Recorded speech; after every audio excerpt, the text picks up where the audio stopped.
Hey, welcome to the Direct Action Mailbag. Today we are working through a real leadership question from a business leader who reached out with a situation involving her leadership team and her independent contractor travel advisors. And I want to say this up front. I like this kind of episode because this is where leadership gets real. Not polished, not theoretical, not wrapped up in a perfect case study where every answer is already obvious. This is a leader looking at a real business concern with real investment already made, real people involved, real frustration building, and a real outcome she wants to create. That takes a quality leader to put on the table because she is not just saying, these people are the problem. She is asking, what are we actually looking at here? And how do we set these advisors up for success without pretending the current results are acceptable? That is the right kind of question. What I am going to work through with you today is this. We train them. Why aren't they moving? Now, I want to be careful with the language right away. We are not talking about employees. We are talking about independent contractor travel advisors. That matters.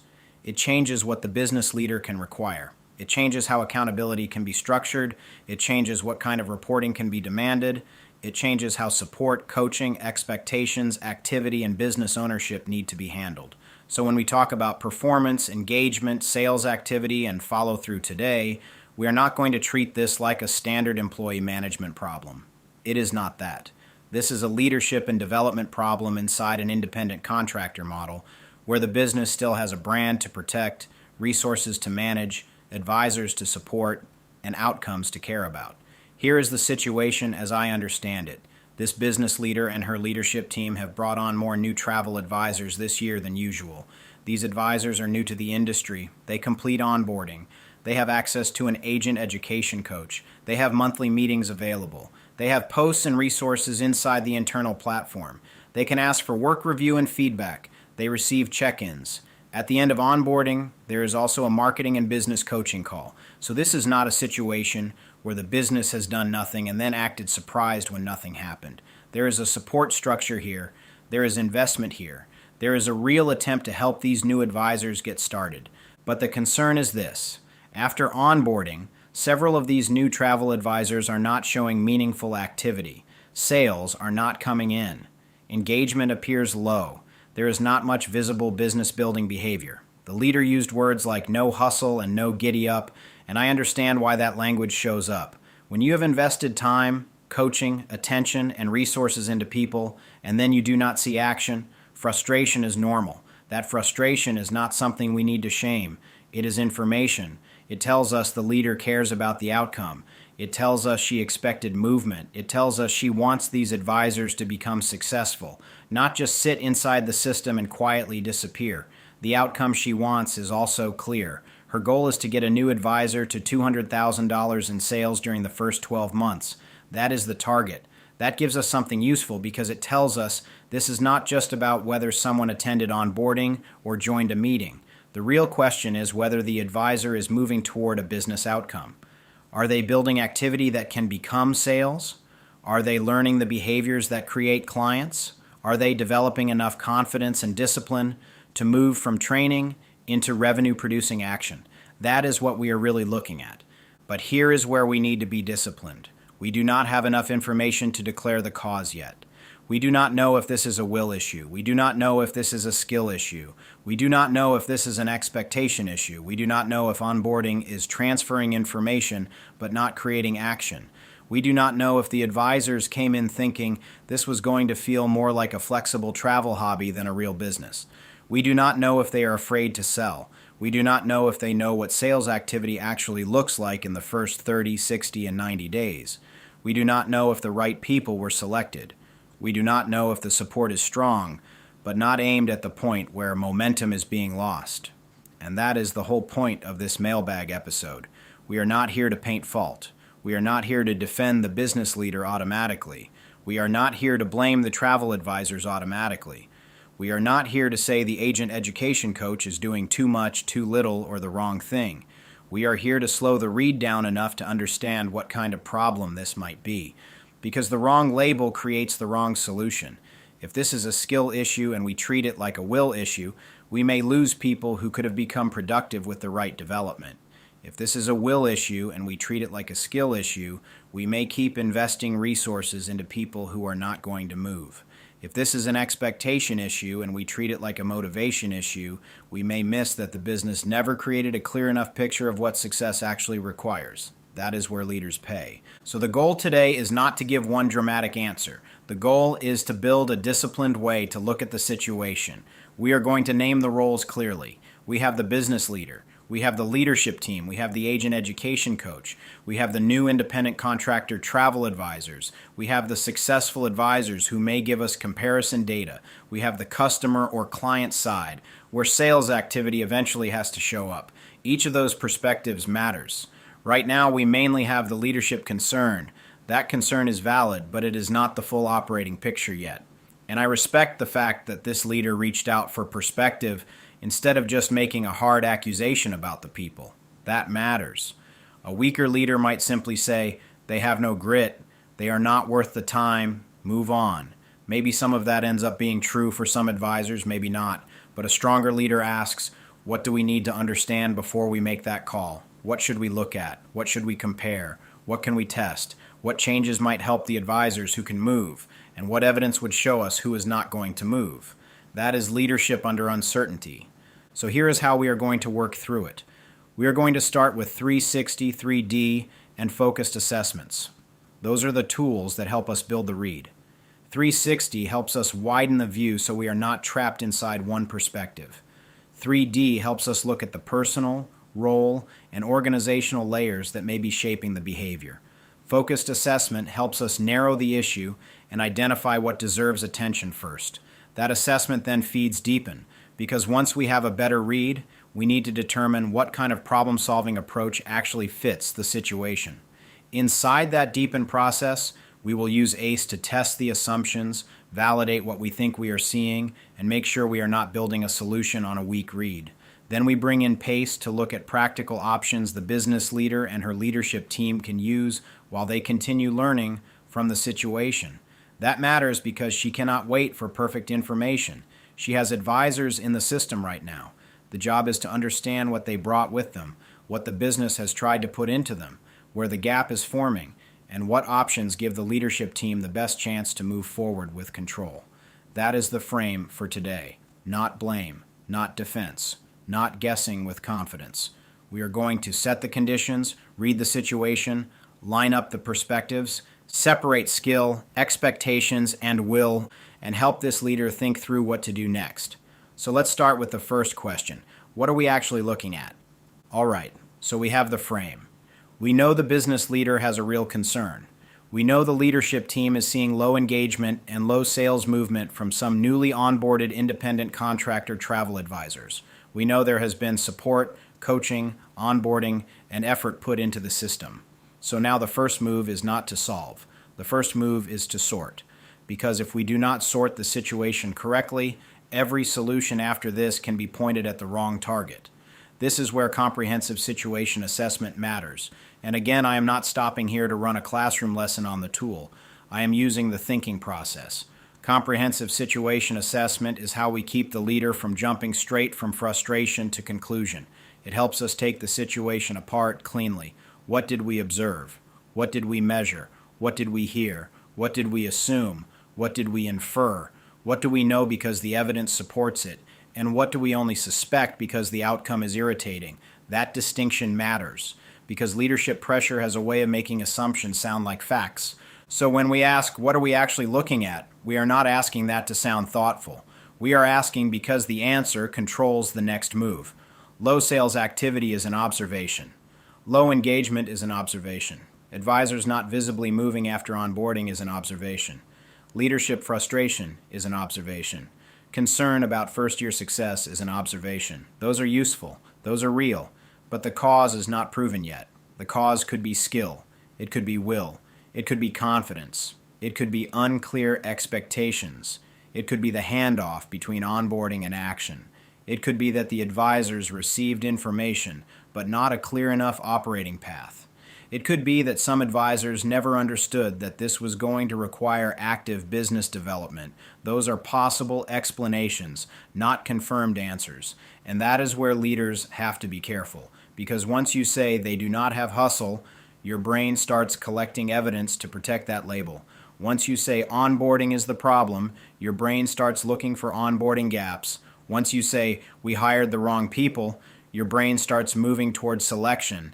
That does not mean those labels are wrong. One of them might be exactly right. But if we choose the label too early, we stop assessing and start defending the story we already picked. So for this business leader and her leadership team, the first leadership action is to build a clean evidence picture, not a massive report, not a 6-month research project, a clean picture. How many advisors are fully inactive? How many are showing up but not selling? How many are asking questions but not taking action? How many are taking action but doing it poorly? How many are participating in coaching but avoiding prospecting? How many are using the resources? How many are not? How many have made any client contact? How many have made no client contact at all? Those categories matter because they separate different types of problems. And different problems need different responses. If someone is showing effort but failing to convert, that points one direction. If someone is showing no effort at all, that points another direction. If someone is engaged in education but frozen when it comes time to approach potential clients, that is different again. If someone is confused about what a successful travel advisor actually does every week, that is another lane. If someone thought they bought into a flexible travel hobby and is now discovering they are expected to build a business, that is not the same problem as poor sales technique. Same symptom on the surface, very different issue underneath. That is the value of this first step. It keeps the leadership team from treating every advisor the same, because that is another common failure point. When leaders are frustrated, they often apply one broad fix to everyone. More meetings, more reminders, more coaching, more urgency, more pressure, more messaging. But if the group is mixed, a broad fix may miss the real issue. The advisor with a skill gap may need practice. The advisor with a confidence gap may need guided first action. The advisor with an expectation gap may need a very direct business reality conversation. The advisor with a will gap may not need more support at all. They may need a clear decision point. So the question is not, are these advisors good or bad? That is too blunt. It is not useful yet. The better question is, what category of issue are we seeing and what evidence supports that category? That is a stronger leadership question. It gives the business leader something she can actually use. It moves the team away from emotional labeling and toward operational clarity. And here is the part I would want her leadership team to hear clearly. Acknowledging incomplete information is not weakness. It is control. It does not mean you tolerate poor performance. It does not mean you excuse inactivity. It does not mean you keep pouring time into people who will not move. It means you refuse to make a lazy diagnosis just because the situation is frustrating. That is a different standard. That is a better standard. So in this first section, we are not trying to solve the advisor problem yet. We are trying to protect the decision that comes after it.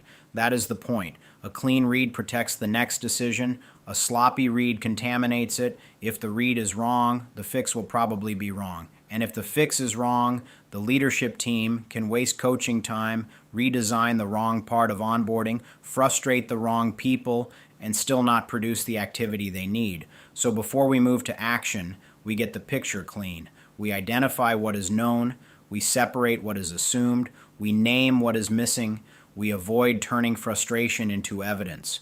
And we prepare to widen the view. Because right now we have a leadership concern. That matters, but it is not enough. So the next move is 360. We need to expand the picture and understand who else needs to be heard before the leadership team decides what problem they actually have. Now we move into the 360 view. And this is where the leadership team starts getting real decision data. Not opinions, not venting, not a pile of random comments. Decision data, that is the point of this part. A 360 view is not just ask everybody what they think. That sounds nice, but it is too loose. And loose information does not help a leader make a direct decision. What we want is a structured way to look around the situation and ask, what does each position reveal that the other positions cannot see? Because if we only look from the leadership chair, we mostly see the outcome. Low activity, low participation, low sales, low visible movement. That matters, but it does not tell us why the movement is missing.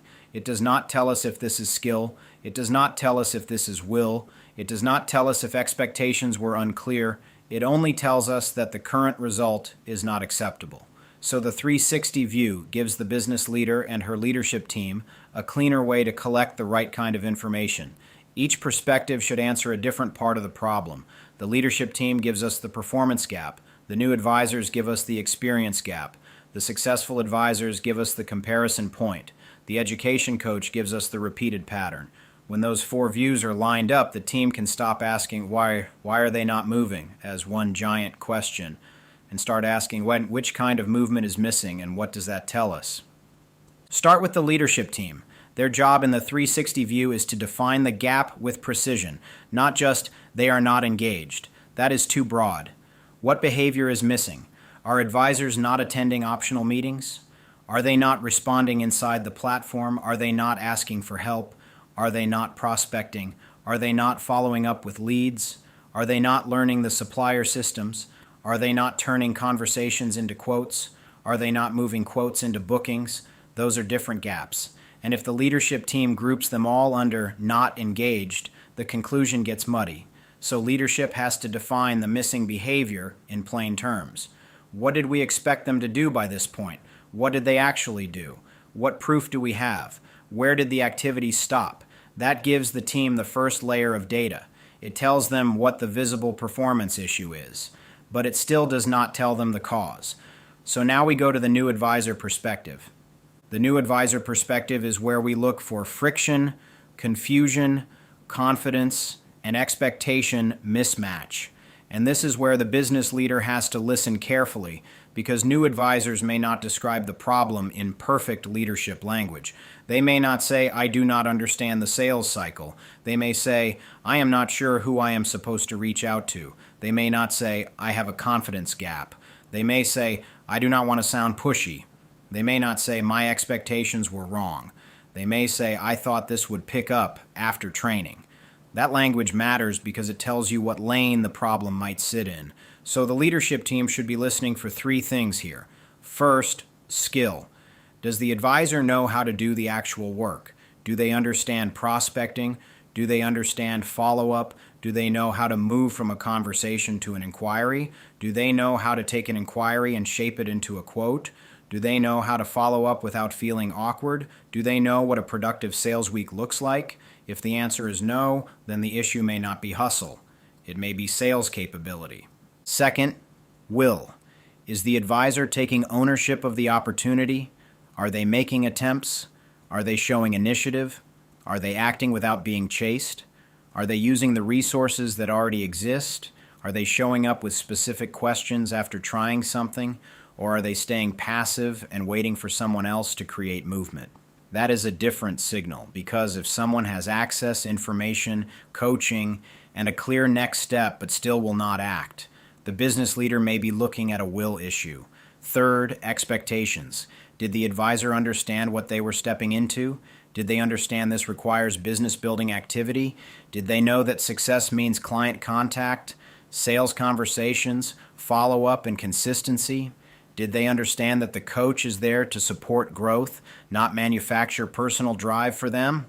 Did they understand what $200,000 in first-year sales actually requires in weekly behavior? If that was not clear, then the issue may be an expectation issue. Not because leadership did nothing, not because the advisor did nothing, but because the road to success may not have been defined clearly enough at the point where the advisor needed to move from onboarding into action.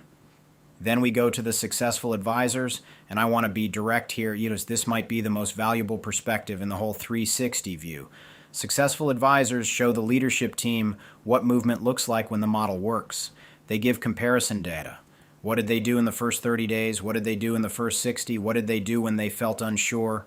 What did they ask the coach? How did they use the internal platform? How often did they prospect? How did they handle rejection? What did they misunderstand early? What almost slowed them down? What did they have coming in that the stalled advisors may not have?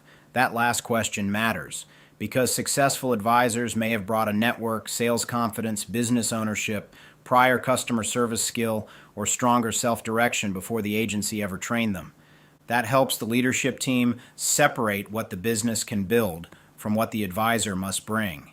And that is a major distinction. Some things can be taught, some things can be coached, some things can be clarified, but some things have to be selected for. If the successful advisors all had strong initiative before onboarding, that tells us something. If they all had a clear weekly rhythm early, that tells us something. If they all asked specific action-based questions while the stalled advisors asked vague permission-based questions, that tells us something.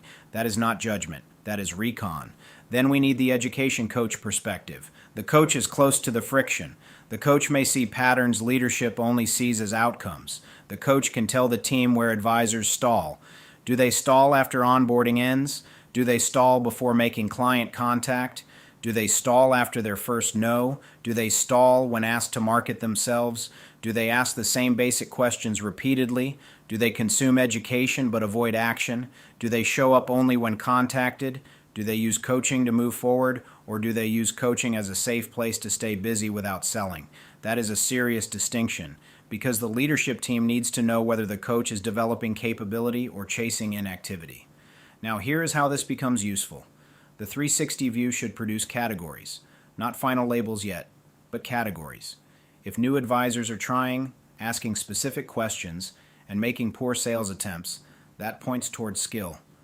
Then the next question becomes, what skill? Prospecting, follow-up, client conversation, quoting, closing, confidence under rejection. If advisors understand the road, have access to support, and still do not act, that points toward will. Then the next question becomes, what component of will? Ownership, initiative, consistency, responsiveness, discipline? If advisors thought the business would work differently or cannot describe what success requires, that points toward expectations. Then the next question becomes, what clarity is missing? The weekly rhythm, the first 90-day path, the advisor-owned responsibility, the difference between support and management, the road to $200,000 in sales. That is what makes this section powerful. The leadership team is not just collecting perspectives. They are building a sorting mechanism. Skill asks, can they do it? Will asks, will they do it? Expectations ask, did they understand what it actually was? That is clean. That is usable. That gives the leader something to work with. And this is where the tone matters too. The business leader can be direct without being reckless. She can say, the current activity level is not enough. She can say, we need clearer evidence before we decide what to change. She can say, we are going to compare what successful advisors do, what stalled advisors are doing, what the coach is seeing, and what leadership expected. That is not soft. That is disciplined. It gives the leadership team a structured approach to reach a conclusion they can defend. So the 360 view should end with a clearer picture of the situation. Not perfect, clearer. The team should know what leadership expected, what new advisors understood, what successful advisors did differently, and what the education coach keeps seeing. Once those perspectives are lined up, the problem starts to separate. Some of it may be skill, some of it may be will, some of it may be expectations, some of it may be all three in different advisors, and that is why we do not stop here, because once the picture widens, we still have to go deeper. We have to look at the layers under the behavior, the personal layer, the role layer, the organizational layer. That is where 3D comes in next. Now that we widened the picture with the 360 view, we need to drill down, because the 360 view helped the leadership team gather more than one perspective. It helped them see what leadership is seeing, what the new advisors may be experiencing, what successful advisors did differently, and what the education coach keeps noticing. That is useful. But now we need to do something with it. We need to take that information and sort it into a structure the leadership team can actually use. This is where 3D comes in. 3D gives us 3 layers to check: the personal layer, the role layer, and the organizational layer. And for this situation, those 3 layers help us separate 3 possible causes: skill, will, and expectations. That is the value. We are not just asking, why are they not moving? That question is too broad. We are asking, where is the movement breaking, and what kind of failure are we actually looking at? That is how the leadership team gets control. Start with the personal layer. This is where we look at the advisor as a person trying to move from onboarding into action, not as an employee, not as someone leadership can manage minute by minute, as an independent contractor who still has to take ownership of building a business. And this is where we need to be careful, because a lot of different problems can look like low motivation from the outside. Fear can look like low motivation. Low confidence can look like low motivation. Uncertainty can look like low motivation. Avoidance can look like low motivation. Procrastination can look like low motivation. And yes, actual lack of discipline can also look like low motivation. Same visible behavior, different source underneath. So the leadership team needs to drill down with better questions, not soft questions, useful questions. Is the advisor afraid to contact people? Is the advisor unsure what to say? Is the advisor avoiding sales conversations because they do not want to feel pushy? Is the advisor overwhelmed by the amount of information after onboarding? Is the advisor waiting for someone to give them permission to start? Is the advisor doing learning activity because learning feels safer than selling? Or is the advisor simply not taking ownership even with support available? That is how the personal layer ties back to skill, will, and expectations.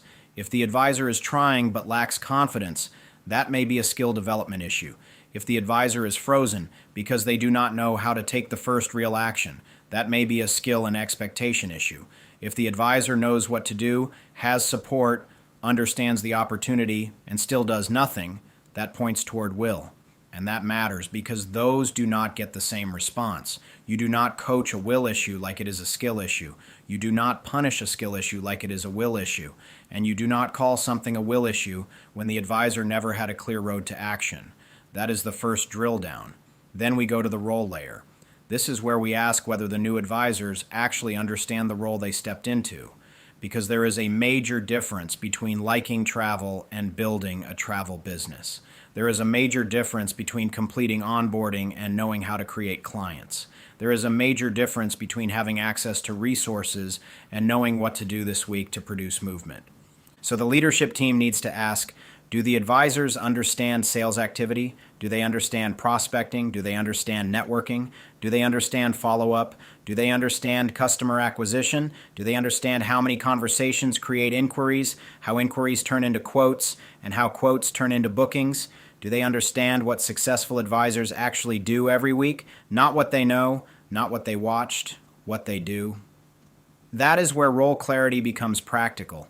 If a new advisor cannot describe what a productive week looks like, the leadership team has an expectation clarity problem.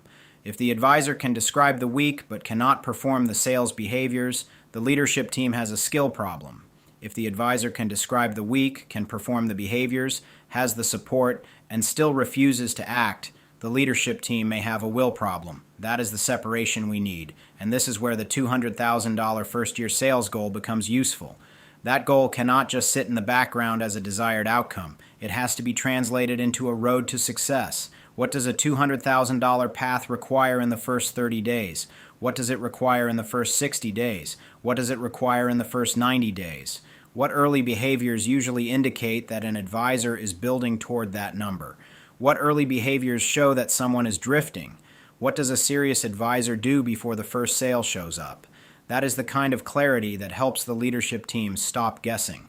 Because if the road to success is not defined clearly enough, advisors may complete onboarding and still not understand what movement should look like. They may think they are waiting for readiness when leadership thinks they are avoiding action. They may think they are still learning when leadership thinks they are stalled. They may think the business will start once they feel confident, while leadership knows confidence usually comes after action. That mismatch is an expectations issue, and if expectations are unclear, frustration will keep building on both sides. Now we go to the organizational layer. This is the part where the leadership team has to look at the system without getting defensive. The question is not, did we provide support? The answer appears to be yes. They have onboarding, they have an agent education coach, they have monthly meetings, they have internal platform posts, they have feedback when asked, they have check-ins, they have a marketing and business coaching call. So the issue is not simply whether support exists. The better question is, does the support create movement at the exact point where advisors stall? That question changes everything. If advisors stall after onboarding, then the handoff from learning to action may need work. If advisors stall before prospecting, the issue may be confidence, sales language, or expectation clarity. If advisors stall after the first rejection, the issue may be resilience and follow-up skill. If advisors consume education but avoid client contact, the system may be allowing learning to become a hiding place. If the coach is spending time checking in on people who give no signal back, then the support model may need a boundary. Not punishment, boundary. Support should follow signal. It should not disappear into silence. That is a strong organizational question for this leadership team. Are we building capability or are we chasing inactivity? That line matters. Capability building means the business is helping serious advisors develop the skills, confidence, and rhythm needed to produce sales. Chasing inactivity means the business is spending coach time trying to create ownership for people who are not showing ownership themselves. Those are different uses of time. One builds future producers, the other can drain the system. So the organizational layer ties back to skill, will, and expectations too. If the system gives information but not enough practice, that points to skill. If the system gives support without clear milestones, that points to expectations. If the system keeps chasing people who do not respond, that points to a will and resource control issue. If the system never defines what earns more support, the coach can end up giving the same energy to someone trying to move and someone quietly opting out. That is not disciplined. That is expensive. This is what 3D should produce for the business leader and her leadership team. A clearer map of the gap. Personal layer asks, what is happening inside the advisor that may be blocking action? Role layer asks, does the advisor understand what successful execution actually requires? Organizational layer asks, does the business move the advisor from onboarding into action with enough clarity, support, and boundaries? Then the leadership team can tie the answers back to the three categories that matter. Skill, can they do the work? Will they take ownership of the work? Expectations, did they clearly understand what the work required? That is the drill down. That is what makes this helpful. The leadership team is no longer stuck with one big frustrated conclusion like, they are not moving. Now they can break the issue apart. Some advisors may need sales skill development. Some may need a clearer road to success. Some may need confidence and guided first action. Some may need a direct expectation reset. Some may need less coach time because they are not showing any signal of ownership. And that is how the leader becomes direct, decisive, and defensible, not by guessing harder, by sorting better. 3D gives the team that sorting structure. It helps them look under the behavior and identify where the failure point is sitting. Personal, role, organizational, skill, will, expectations. Once those pieces are separated, the leadership team can stop reacting to the whole crowd as if everyone has the same problem. And that leads to the next move. Focused assessment. Because after we widen the view with 360 and after we drill down with 3D, the leadership team has to choose the first focus. Not every possible fix. Not every possible issue. The first point that deserves attention because it gives them the most decision value. Now we are at the point where the leadership team needs to find the first focus, not the final answer. The first focus. And I want to frame this carefully because focused assessment is not about rushing to judgment. It is actually how the leader gives the team the benefit of the doubt without becoming vague, passive, or naive. That matters here because the business leader is trying to help these advisors become successful. She is trying to maximize the potential of the people already in the system.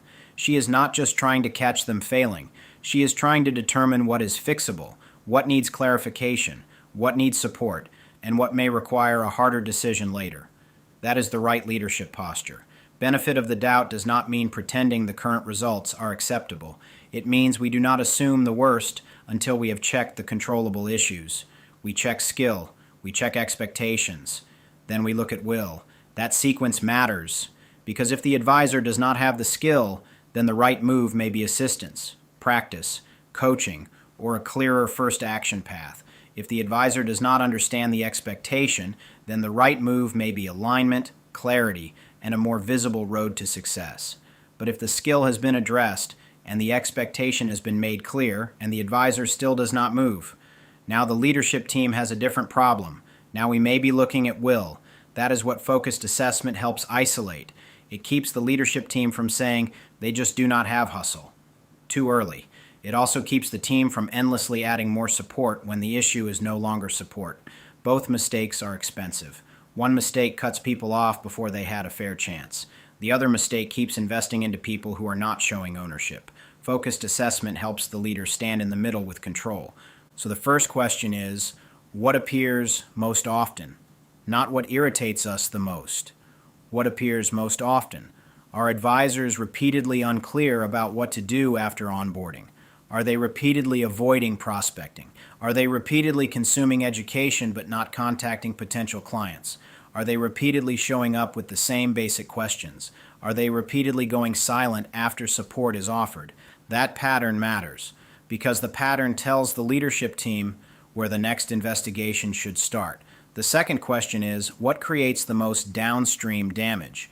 Because some problems create bigger effects than others. If advisors lack sales confidence, that can delay prospecting. If they lack prospecting activity, they never create enough opportunity. If they lack follow-up skill, interest may never become quotes. If they lack expectation alignment, they may misunderstand the entire role. If they lack ownership, the coach may spend time chasing silence instead of developing serious advisors. So the leadership team needs to ask which issue, if left alone, keeps damaging everything behind it. The third question is, what assumption creates the most risk if we are wrong? That is the question that protects the decision. If the leadership team assumes the advisors lack will, but the real issue is skill, then the team may lose people who could have developed. If the leadership team assumes the issue is skill, but the real issue is will, then the team may keep feeding time, coaching, and attention into people who are not going to move. If the leadership team assumes expectations were clear, but the advisors cannot describe the actual road to success, then frustration will keep repeating because both sides are operating from different pictures. So the first focus should test the assumption that would cost the most if it stays wrong. For this situation, I would start with the post-onboarding transition into advisor-owned business activity. That is the point where the concern appears to show up. The advisors complete onboarding, and then the visible movement is not strong enough. That transition point lets the leadership team test all three categories without attacking the whole system at once. Skill. Can the advisor perform the first business building actions? Expectations. Does the advisor understand what action is required after onboarding? Will. Once the skill and expectation are clear, does the advisor take ownership and move? That is the clean sequence. And I would be very direct with the advisors too. If you are listening to this as a new advisor, this is where your responsibility comes in. If you need help, give signal. If prospecting feels unclear, say that. If you do not know how to start a client conversation, say that. If follow-up feels awkward, say that. If you are overwhelmed after onboarding, say that. If you thought this business would work differently, say that. But do not disappear into silence and expect the leadership team to guess what kind of help you need. That is not fair to the business. It is not fair to the coach. And it does not help you reach the goal. A serious advisor should be able to say, here is what I am trying. Here is where I am stuck. Here is what I need help improving. That kind of communication gives leadership something to work with. It helps the education coach provide the right support. It helps the business leader see who is developing capability and who is not creating movement. And it helps the advisor move toward the $200,000 first-year sales goal with more control. Now, from the leadership side, this also helps decide what kind of response fits. If the issue is skill, the response should probably be developmental. Practice. Examples. Guided first action. Sales language. Follow-up rhythm. Confidence building through action. If the issue is expectations, the response should probably be clarity. Define the road. Define the first 30, 60, and 90 days. Define what business building behavior looks like. Define the difference between support and ownership. Define what serious movement looks like after onboarding. But if skill has been supported and expectations have been clarified and the advisor still does not show action, then the leadership team is no longer guessing. Now, the issue may be will, and will requires a different response. Sometimes will can be influenced through positive reinforcement. Recognize the advisors who are moving. Highlight early action. Show what good ownership looks like. Make momentum visible. Reinforce the behaviors that lead to sales. That can pull serious but hesitant people forward. But sometimes will requires correction, not emotional correction. Administrative correction. Resource control correction. A decision about how much coach time goes to someone who gives no signal back. A decision about whether an advisor stays in a high support path or moves into a lower touch status. A decision about whether the business keeps chasing someone who is not acting like a business owner. That is not punishment. That is disciplined stewardship of time, money, and leadership attention. So focused assessment gives the leadership team a fair sequence. First, do we need to assist skill? Second, do we need to clarify expectations? Third, if those are addressed, are we looking at will? That sequence protects the advisors who can grow. It protects the business from over-investing in silence. It protects the coach from becoming a professional chaser of people who are not moving. And it protects the leader from making a conclusion too early or too late. That is why finding the first focus matters. The goal is not solving everything at once. The goal is finding the first point that gives the leadership team the most clarity. And based on what we have, that first focus should be the transition from completed onboarding into real advisor-owned business activity. That is where skill becomes visible. That is where expectations become visible. That is where will becomes visible.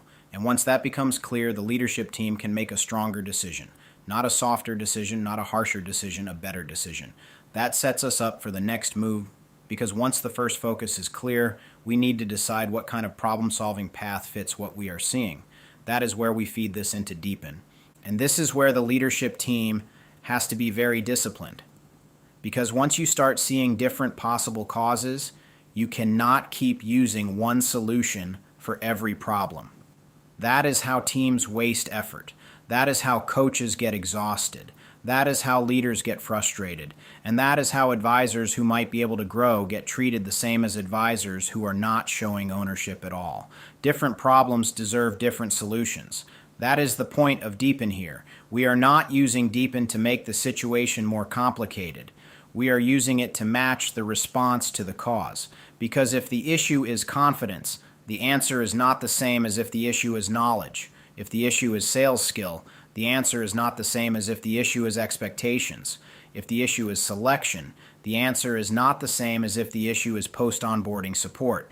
And if the issue is will, the answer is definitely not the same as if the issue is skill.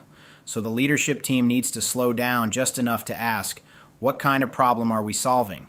That question controls the response. If the first focus shows that the issue is confidence, then the response should be developmental. Coaching, practice, mentorship, guided first action, not a lecture about hustle, not another general resource drop, not a frustrated reminder that sales need to happen. Confidence usually does not improve because someone was told to be more confident. Confidence improves when a person takes a real action, survives it, learns from it, and repeats it with better control. So if the advisor is hesitant to prospect, hesitant to follow up, or afraid to sound pushy, the leadership response should help them practice the first uncomfortable actions. That may mean examples of outreach language. It may mean role practice. It may mean listening to how a successful advisor starts conversations. It may mean a short confidence-building sprint where the advisor identifies who they will contact, what they will say, what felt hard, and what they learned. And if an advisor is listening to this, that is where you need to give a clear signal. Do not just say, I need help. Say, I need help starting client conversations. Say, I need help following up without feeling awkward. Say, I need help turning interest into the next step. That gives the coach something to work with. It tells leadership this may be skill and confidence, not just silence. And if you want to reach that $200,000 first-year sales goal, vague discomfort cannot stay vague. You have to name the friction so someone can help you move through it. If the issue is knowledge, the response is different. Then we are talking about training, resources, education, and reference support. Maybe the advisor does not understand supplier systems. Maybe they do not understand booking flow. Maybe they do not know how to qualify a trip request. Maybe they do not know what information is needed before building a quote. That is a knowledge gap. And knowledge gaps can be addressed with training. But even here, the leadership team has to be careful. More information is not always the answer. The right information at the right point is the answer. If the advisor is already overwhelmed, dumping more resources on them may make the problem worse. So the deepen response should be targeted. What knowledge is missing? Where does that missing knowledge stop action? What resource answers that exact gap? What does the advisor need to do after reviewing it? That last part matters. Knowledge should lead to movement. If the advisor learns something but never acts on it, the issue may no longer be knowledge. If the issue is sales skill, the response is sales development, not just education. Development. There is a difference. Sales skill is not built by only reading posts, attending meetings, or watching training. Sales skill is built through attempts, feedback, adjustment, and repetition. So if the advisor understands the concept of prospecting but cannot actually do it, the response should include prospecting development. If the advisor understands follow-up but avoids doing it, the response should include follow-up practice. If the advisor gets interest but cannot move the conversation into a quote, the response should focus on conversion skill. That is not a motivational problem yet, it may be a capability problem, so the leadership team can use Deepen to choose a practical path. This might be a tactical resolution if the gap is narrow and immediate. For example, give the advisor a simple first contact script and have them practice using it. It might be manual engagement if the coach needs to work directly with a serious advisor who is stuck at a specific point. It might be in-depth analysis if several advisors are failing at the same sales stage and the team needs to understand why. It might be a surgical approach if one exact part of the sales path is breaking, like prospecting, quoting, or follow-up. That is the value of matching the tool to the failure point. Now, if the issue is expectations, the response changes again. Expectations are not fixed by more coaching alone. Expectations are fixed by clarity, recruiting language, onboarding language, post-onboarding language, success path language. The advisor needs to understand what the opportunity actually requires, not just the attractive part, not just the flexibility, not just the travel interest, the business building responsibility. Because if an advisor came in thinking, I like travel, this will be fun, and leadership is expecting, you need to build client activity, prospect consistently, follow up, and develop sales rhythm. Then both sides are operating from different pictures. That will create frustration. Leadership will think the advisor lacks drive. The advisor may think leadership is expecting too much too soon. And the truth may be that the expectation was never made operational enough. So if expectations are the first cause, then the response should be alignment. Define what success looks like. Define what the first 30, 60, and 90 days should produce. Define what advisor-owned activity looks like. Define what support is available. Define what the advisor is responsible for owning. Define what strong early movement looks like before sales arrive. This does not mean controlling independent contractors like employees.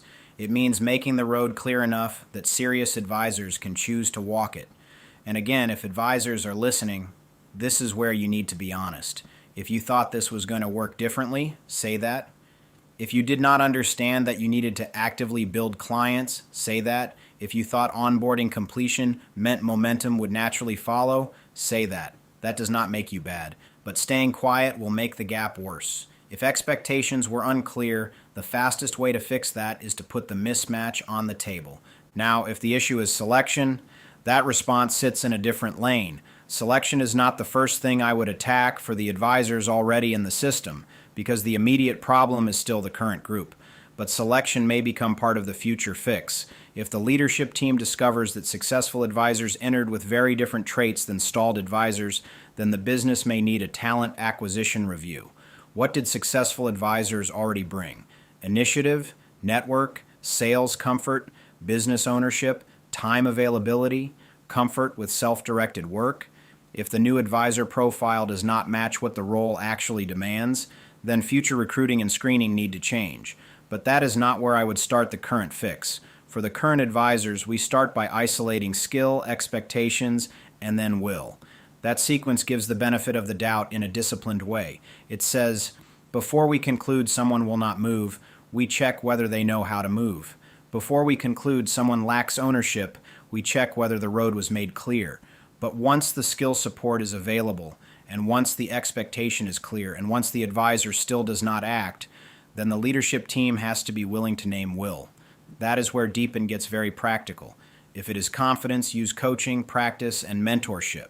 If it is knowledge, use targeted training and resources. If it is sales skill, use sales development and role practice. If it is expectations, use alignment, onboarding changes, messaging changes, and a clearer success path. If it is selection, review talent acquisition for future hires. If it is will, then the response is not more generic support. The response is ownership language, positive reinforcement for movement, and resource control decisions for silence. That does not mean the leader becomes harsh. It means the leader becomes accurate. Positive reinforcement matters here. If some advisors are moving, highlight that movement. Show what good looks like. Recognize early action. Recognize prospecting attempts. Recognize follow-up discipline. Recognize serious questions that come after real effort. Make the right behavior visible. That can pull hesitant but serious advisors forward.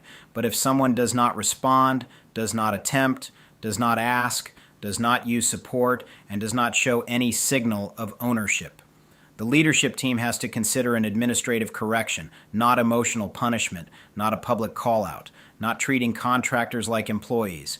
Administrative correction means the business protects its time and support resources. It may mean moving that advisor into a lower touch support lane. It may mean setting a clear opt-in path for higher coaching access.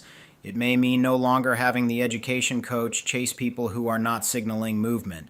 It may mean saying, support is available when you are ready to act, but we are not going to manufacture ownership for you. That is a strong line, and it is fair, because support should follow signal. It should not disappear into silence.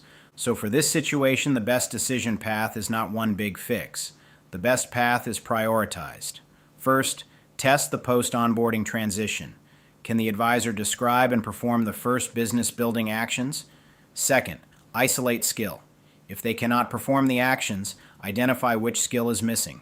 Prospecting, follow-up, client conversation, quoting, closing, confidence under rejection. Third, isolate expectations. If they cannot describe the road to success, clarify the first 30, 60, and 90 days. Clarify advisor-owned activity. Clarify what support is and what ownership is. Fourth, observe will. After skill support and expectation clarity are in place, does the advisor move? Do they take action? Do they ask better questions? Do they use support? Do they show ownership? Fifth, control resources. Give more support to the advisors who are showing signal. Stop overfeeding silence. Protect the coach, protect the business, protect the advisors who are actually trying to grow. That is how Deepen helps this leader. It takes the assessment and turns it into a response path, not one size fits all, not blame first, not support forever, a matched response. Because different problems deserve different solutions. And once the leadership team starts matching solutions to causes, they can stop asking, why aren't they moving? As one frustrated question, and start saying, here is the cause we are seeing. Here is the response that fits. Here is the evidence we will watch next. That is how the leader moves with control. That is how the coach gets protected. That is how serious advisors get better help. And that is how the business gets closer to producing the kind of first-year sales activity it actually needs. Now we need to deal with the will, skill, and expectations question. And this is where we bring in ACE, because Deepen helped us match possible causes to possible solutions. Confidence gets one response. Knowledge gets another response. Sales skill gets another response. Expectations get another response. Selection gets another response. Will gets another response. That gives the leadership team a path. But before they act on that path, before they decide what kind of intervention fits, they need to challenge the assumption behind the decision. That is what ACE does here. ACE keeps the decision honest. It forces the team to ask whether they are solving the actual problem or whether they are solving the story. Frustration made feel true. The leadership assumption may sound like this. They lack hustle. Maybe. That may be true for some advisors, but that cannot become the conclusion just because the current output is frustrating. Low movement can look like low will. Low confidence can look like low will. Unclear expectations can look like low will. Lack of sales experience can look like low will. A poor transition from onboarding into business activity can look like low will. And yes, actual low will can also look exactly like low will. That is why this section matters. The visible behavior may be the same, but the cause underneath can be completely different. And if the leadership team misreads the cause, they can waste resources, frustrate serious advisors, overfeed silent advisors, and put the education coach in the middle of a problem that was never separated cleanly. So ACE asks the leadership team to pause long enough to test 3 lanes: skill, expectations, and will. Skill asks, can the advisor actually do the work? Expectations ask, did the advisor clearly understand what the work required? Will asks, once the skill and expectations are clear, will the advisor take ownership and move? That order matters. We do not jump straight to will unless we have checked skill and expectations first. That does not make the leader soft. It makes the leader accurate. It gives the advisor the benefit of the doubt in a disciplined way, while still protecting the business from endless support with no signal back. Start with skill. What evidence shows the advisor is trying, but does not yet have the capability? Are they attempting activity? Are they contacting people? Are they asking specific questions? Are they making mistakes in prospecting, follow-up, quoting, or closing? Are they using the coach to improve after taking action? Are they saying, I tried this, and here is where I got stuck?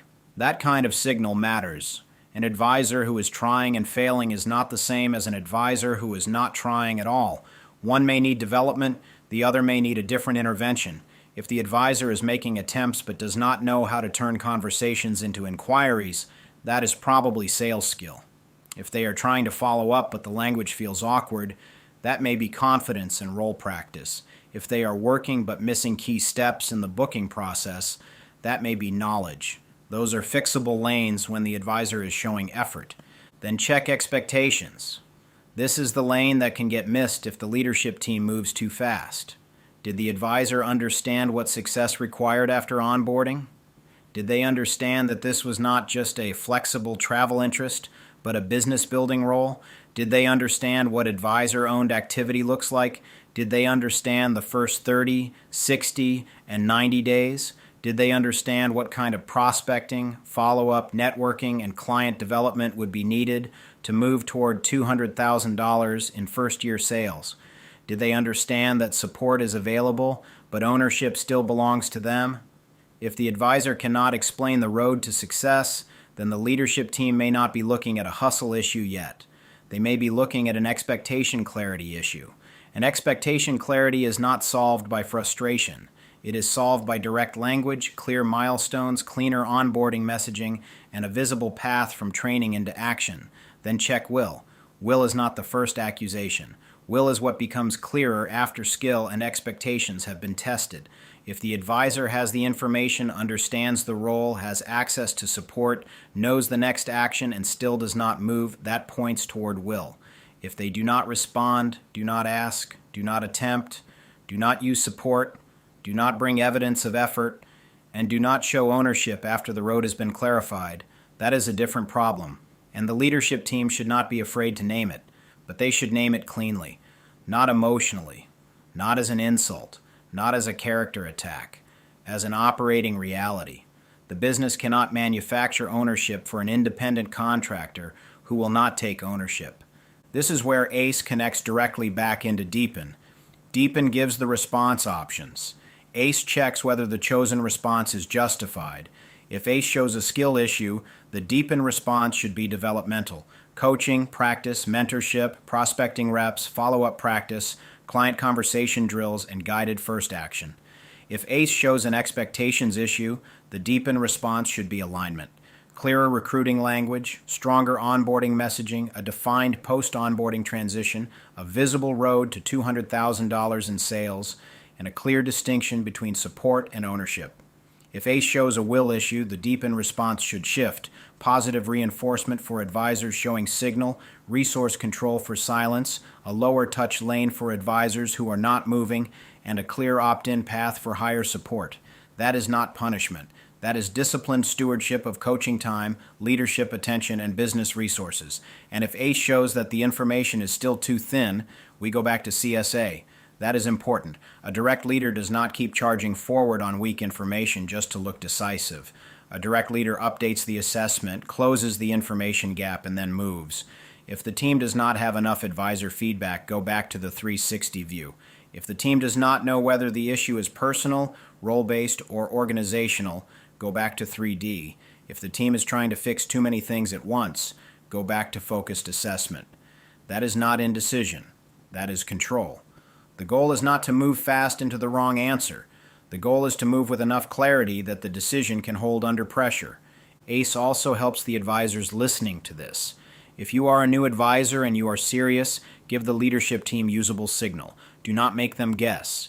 If you need skill help, say exactly where. I need help starting client conversations. I need help following up. I need help turning interest into a quote. If expectations were unclear, say that plainly. I did not understand what the first 30 days were supposed to look like. I did not understand how much client building activity this required. I thought I was still preparing, but I now see I need to move. That kind of communication helps the coach help you. It also tells leadership you are not hiding. You are trying to get better. But if you stay silent, do not attempt, do not ask, and do not show effort, then you are giving leadership very little evidence to separate skill from will. Silence makes a fixable issue look like an ownership issue. So this is the leadership standard. Do not assume the worst before checking skill. Do not assume skill before checking expectations. Do not assume expectations forever when the road has been made clear and action is still absent. That is the sequence. Skill, expectations, will. When those are separated, the leadership team can be direct, definitive, and decisive without being reckless. They can say, this advisor needs sales development. They can say, this advisor needs expectation alignment. They can say, this advisor is showing ownership and deserves more support. They can also say, this advisor is not showing enough signal to justify high-touch coaching right now. That is not vague. That is not emotional. That is structured leadership. The takeaway is simple. Skill problems require development. Expectation problems require clarity. Will problems require a different intervention? And misdiagnosis wastes resources. ACE keeps the team from overcorrecting on frustration. It keeps the team from overinvesting in silence. It keeps serious advisors from being grouped with passive advisors. It keeps the coach from becoming responsible for movement that the advisor must own. And it keeps the business leader on the right path. Assess the evidence, challenge the assumption, match the response, and go back to CSA when the read is not clean enough. That is how the leadership team moves forward with clarity. That is how they protect the business. That is how they support the advisors who can grow. And that is how they stop guessing at the difference between skill, expectations, and will. Now we move into pace. And this matters because leaders almost never get perfect information before they need to act. That is real life. That is business. That is leadership. If the business leader waits until every answer is known, advisors will keep drifting. The education coach will keep spending time without enough return. Frustration will keep building. And the leadership team may still be sitting there trying to decide whether this is skill, expectations, or will. But if the leader acts too fast without structure, the team may throw one big solution at everybody and call it decisive. That is not decisive. That is just movement without a clean plan. Pace gives the leadership team a way to move while still learning. It gives them a primary path, an alternate path, a contingency path, and an emergency path. Not because the first plan is weak, because disciplined leaders know the first plan may not answer everything. This is where we have to be clear. Skill, expectations, and will are categories. They are not the full problem by themselves. Saying this is skill is only the start. What skill? Prospecting, follow-up, sales conversation, quote development, closing, confidence under rejection. Saying this is expectations is only the start. What expectation was unclear? The role, the weekly rhythm, the first 30 days, the ownership requirement, the road to $200,000 in sales. Saying this is will is only the start. What part of will is missing? Initiative, responsiveness, consistency, discipline, ownership, follow-through. PACE helps the leadership team get deeper than the label. It lets them test a response, observe what happens, learn from the result, and adjust without losing control. So the primary plan should be a focused post-onboarding action experiment, not a vague motivational push, not a general "we need more hustle" message. A controlled 30-day activation path. I would frame it as a 30-day advisor action challenge, but the language should stay businesslike. The purpose is simple. Help each advisor show whether the issue is skill, expectations, or will by asking them to move through a defined first action path. The advisor does not need to be treated like an employee for this to work. This can be framed as an advisor-owned success path. The business can say, Here is a 30-day activation track designed to help you build momentum after onboarding. Use it to identify what you are attempting, where you are getting stuck, and what support would help you move. That is clear. That is fair. That gives serious advisors a way to raise their hand without being vague. It also gives the leadership team better signal than silence. Inside that primary plan, the leadership team should test 3 things at once, but in a controlled way. First, skill. Can the advisor perform the first business building actions? Can they identify potential clients? Can they start a conversation? Can they follow up? Can they ask for the next step? Can they turn interest into an inquiry? Second, expectations. Can the advisor explain what success requires after onboarding? Can they explain what their first 30 days should look like? Can they explain the difference between support and ownership? Can they explain what moving toward $200,000 in first-year sales actually demands in weekly behavior? Third, will. Once the path is clear and support is available, does the advisor act? Do they attempt? Do they communicate? Do they use support? Do they show ownership? That is what makes the 30-day experiment useful. It does not just push activity, it reveals what kind of issue the leadership team is dealing with. The alternate plan should be used if the 30-day path shows that advisors are moving, but the skill gap is too specific for a broad challenge to solve. That is where the business can shift to a first sales sprint, mentor pairing, or targeted sales development lane. If advisors are making attempts but struggling with prospecting, then prospecting development becomes the focus. If they are starting conversations but not moving them forward, then client conversation and follow-up become the focus. If they are getting interest but not converting into quotes or bookings, then quote development and closing discipline become the focus. That is how the alternate path works. It does not abandon the first plan. It responds to what the first plan revealed. And for advisors listening, this is where your communication matters. If you are trying and getting stuck, do not hide the failure point. Say it. I contacted people, but I do not know how to move the conversation forward. I followed up once, but I did not know what to say next. I got interest, but I do not know how to turn that into a quote. That is usable signal. That helps leadership and the coach match the support to the actual skill gap. The contingency plan should be ready if the experiment reveals expectation confusion across the group. If several advisors cannot explain the road after onboarding, then the leadership team should not keep pretending the expectation is clear enough. They need a clearer transition system. That may look like a post-onboarding success call, a first 30, 60, and 90-day roadmap, a simple advisor-owned scorecard, or a weekly success rhythm that shows what serious movement looks like. Again, this is not employee control. This is clarity. The business can say, here is what successful advisors typically do early. Here are the behaviors that create momentum. Here are the common stall points. Here is how to identify what support you need. That kind of clarity helps serious advisors move, and it exposes who is still not moving after the road is made visible. That is the point. Expectations have to be made operational before will can be judged cleanly. The emergency plan is not where we start, but it must exist. Because if the team clarifies expectations, supports skill, offers a reasonable activation path, and an advisor still gives no signal, no effort, no response, and no ownership, then the leadership team needs a resource control answer. Not anger, not punishment, not a public call-out. Resource control. The business should not keep assigning high-touch coach time to people who are not showing movement. The emergency path may mean moving silent advisors into a lower-touch support status. It may mean requiring an opt-in signal before deeper coaching is offered.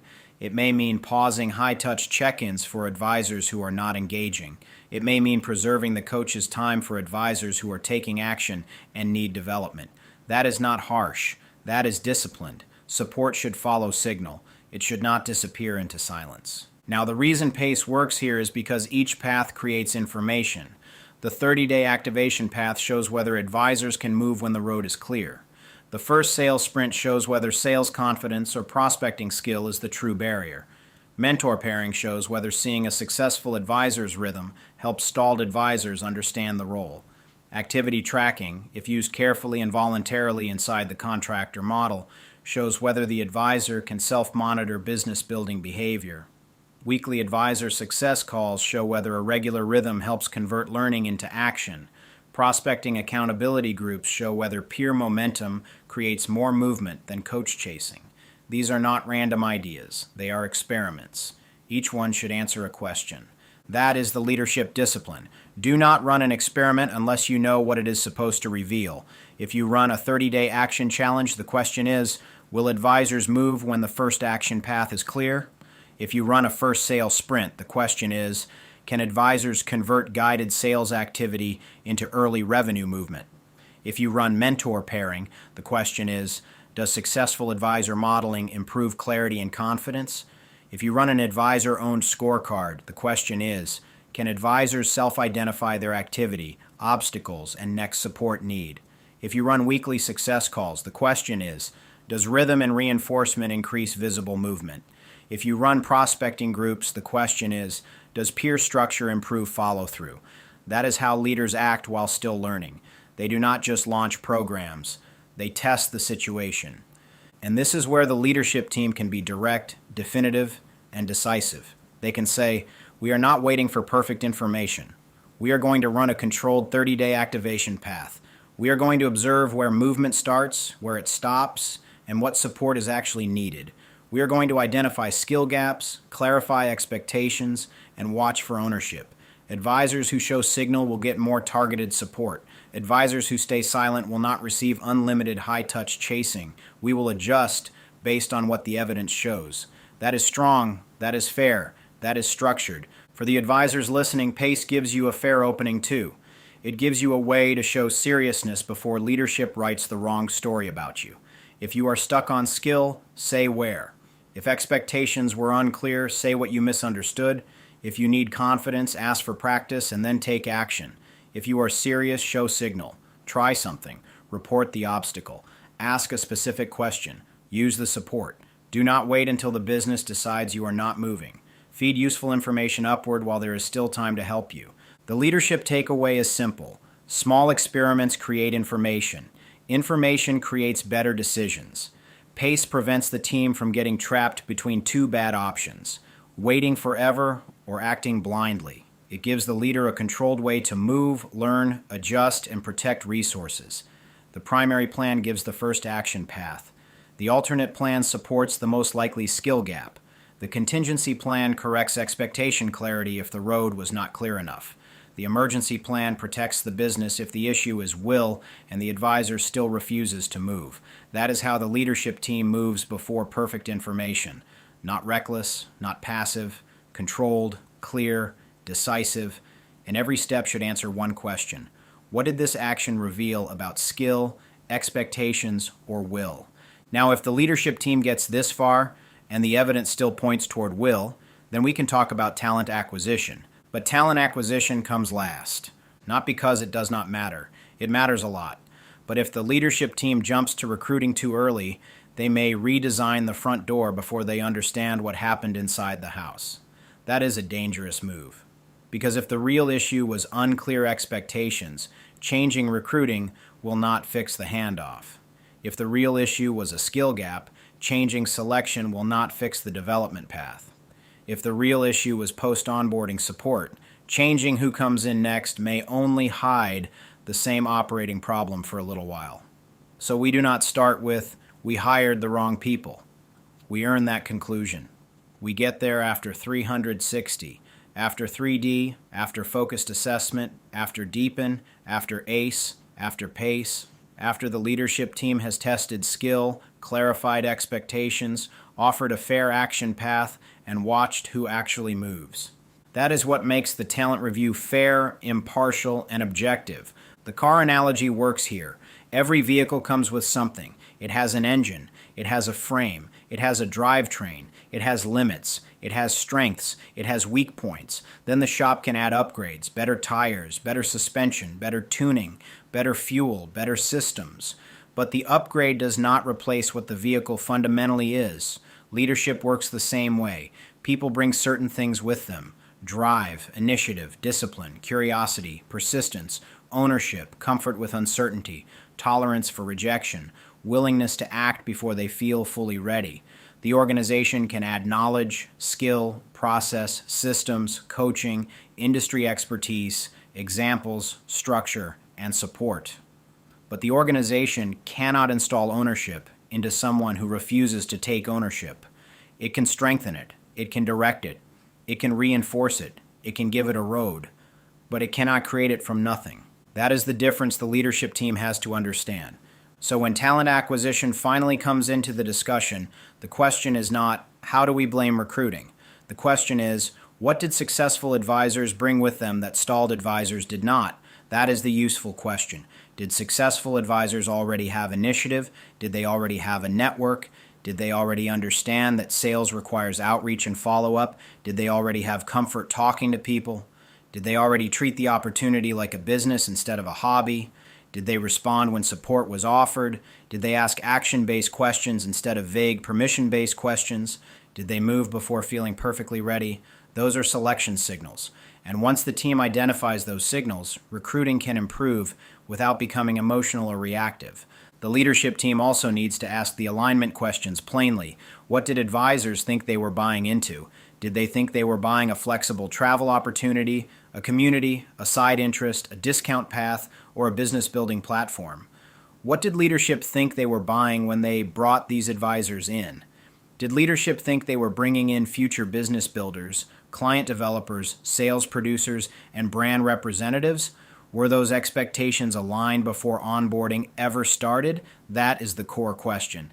Because if the advisor thought, I am joining something flexible and interesting, and leadership thought, this person is going to build sales activity and move toward $200,000 in first-year sales, then the gap started before performance ever became visible. That does not make either side bad. It means the expectations may not have been aligned strongly enough at the point of entry. And this is where the leadership team can protect the organization without becoming unfair. They can separate two things. First, current advisor response. Second, future advisor selection. For the current advisors, the team still uses the FAIR sequence. Check skill, clarify expectations, watch will, give serious advisors the chance to show signal, support those who are moving, stop over-investing in silence. That protects the people already in the system. For future advisors, the team uses what it learned to improve the front door. That means clearer recruiting language, clearer expectation previews, clearer description of the business building requirement, clearer explanation of what support is and what it is not, and better screening for ownership, initiative, persistence, and comfort with client development. That is the disciplined approach. It does not say these people failed, so recruiting failed. That is too blunt. It says, now that we understand the difference between skill, expectations, and will, what traits should we look for earlier? That is much stronger, because some traits can be developed after onboarding. Knowledge can be taught. Systems can be explained. Booking processes can be trained. Sales language can be practiced. Industry expertise can be built. But some traits need to be present early enough to work with. Initiative, responsiveness, follow-through, curiosity, coachability, ownership, willingness to attempt. If those are absent, the organization may spend a lot of energy trying to develop a person who is not giving the system anything to develop. That is where organizational performance comes in. A business cannot allow the support system to become an open drain. The education coach's time has value. Leadership attention has value. Internal platform energy has value. Successful advisors also deserve attention, reinforcement, and development. If the organization keeps chasing people who show no ownership, it takes resources away from the advisors who are actually moving. That is not fair either. Fairness is not giving the same support to everyone regardless of signal. Fairness is giving people a clear road, a real chance, and the right level of support based on what they do with it. So if this does become a will issue, the leadership team should move in two directions at once. For current advisors, protect the business with a clear support boundary. High-touch support should follow visible signal. If an advisor is attempting, asking, learning, and communicating, support them. If an advisor is silent, passive, and not showing ownership after expectations are clear, move them into a lower touch lane. Keep resources available, but stop chasing. That is not punishment, that is resource control. For future advisors, tighten talent acquisition. Make the opportunity clearer before people enter. Tell them this is not just about liking travel. It is about building client relationships, prospecting, following up, learning the business, and owning their activity. The leadership team can say it directly. We will support development, but we will not manufacture ownership. That is clean. That is fair. That is definitive. And for advisors listening, this part matters.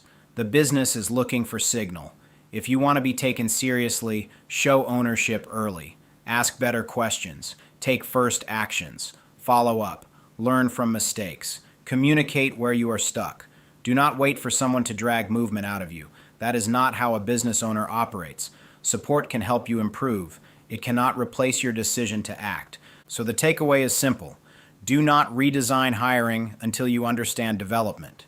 Do not blame selection before testing skill, expectations, and will. But once the evidence shows that the current issue is not primarily skill and not primarily expectation clarity, the leadership team should use that information to improve selection. Look for the traits successful advisors brought in. Define the traits the organization can build. Separate what must be selected from what can be trained. Then protect the organization by bringing in people who better match the role they are actually entering. That is how talent acquisition becomes useful, not as a blame tool, as a learning loop. The current advisors teach the business what the role really requires. The successful advisors show what early ownership looks like. The stalled advisors reveal where expectations, development, or selection may be weak. The education coach shows where the system is carrying too much, and leadership uses that information to improve the next intake without abandoning fairness to the people already inside the system. That is direct leadership. That is objective leadership. That is how the team protects performance while still giving people a fair, structured chance to prove they can move. So here is where I want to close this. This is not a travel advisor problem. This is a leadership read, development, and expectation problem. And I do not mean that as blame. I mean it as ownership. Leadership is the place where unclear signals have to be sorted. Leadership is the place where frustration has to be turned into structure. Leadership is the place where the team has to decide whether the issue is skill, expectations, will, support, selection, or some combination of all of it. That is the work. The challenge is not finding an answer. Anyone can grab the first answer that feels right under pressure. The challenge is finding the right answer. And before leaders can solve a problem, they have to understand what problem they actually have.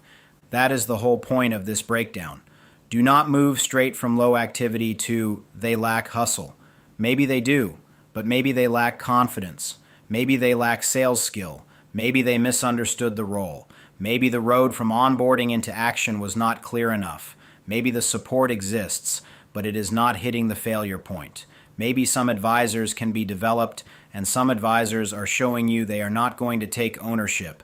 Those are different situations. They deserve different decisions. A direct leader does not need to be harsh to be clear. A decisive leader does not need to guess to be fast. A strong leadership team can say, we are going to check the read. We are going to separate skill from expectations from will. We are going to support movement. We are going to clarify the road. And we are going to protect the business from chasing silence forever. That is fair. That is structured. That is leadership under pressure. And I want to say this clearly to the business leader who brought this question forward. Thank you. I appreciate the opportunity to peek into your world for a few minutes. That is not an easy thing to do. It takes humility to raise your hand and say, here is what we are seeing. Here is what we have tried. Here is what frustrates me. Help me think through this better. That deserves respect. When a leader asks for help, they should get help. Because most of the time that leader is not trying to avoid responsibility. They are trying to do the right thing for their customers, their team, their brand, and the people they are trying to develop. That matters. And that kind of leadership should be recognized. For everyone listening, this is exactly why I built the Direct Action Mailbag into these briefings. Real leadership problems do not usually arrive clean.